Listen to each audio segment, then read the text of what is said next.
Good evening. For the sake of time, I will try and keep my own points quite brief.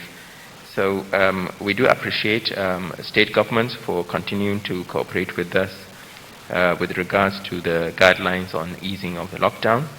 However, the PTF continues to be quite concerned about some states lifting some of the bans that we have instituted to protect Nigerians from COVID infection. I think it's worth saying that these guidelines have been implemented to stimulate what would have been a hypothetical lockdown, even while movements have been relaxed. And we must not forget that we instituted the ease lockdown to allow for the gradual reopening of the economy and also allow citizens, especially those who earn daily wages through various sources, to find income from day-to-day living, while also controlling the spread of the virus. Therefore, we must reiterate that at a national level, the following still apply. Churches, mosques remain closed. Schools remain closed. We expect no mass gatherings of any kind outside of a workplace of more than 20 people. Interstate travel is still prohibited.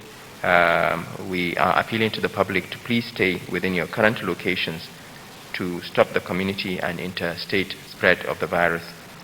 And at the same time, we would like to appeal to state governments to please discourage any mass movement of people from one state to another. Travel will only be accessible interstate for essential service providers. Maintaining a physical distance of at least 2 meters while in any public space continues to be extremely important. One way of doing this is to assume that anybody you meet has COVID infection.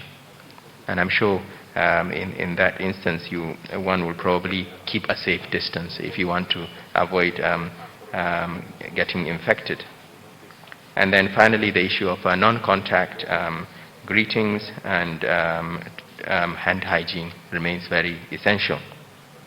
I think it's worth making the point that we cannot enforce these guidelines alone, without support from communities, without support from the public, and without state involvement. We enjoin everyone to support the fight so that sooner rather than later we can return to normalcy, but more importantly, in order to save lives. From the public sensitization side, as we all know, the community spread of the virus is real. It appears that we are probably going into the exponential phase of the epidemic. We can only protect ourselves at this stage by adhering to the basic health guidelines while going about our normal activities. Safety should really be the watchword during this eased lockdown phase, because we are still at risk of a major pandemic. Finally, we would like to once again thank the civil society groups for supporting the extensive community engagement we have across the states. In particular, we would like to thank all volunteers supporting grassroots sensitization across the various local government areas. We would like to ask state governments to continue to work with community-based organizations to support the process of information dissemination and also contact tracing. We thank you all.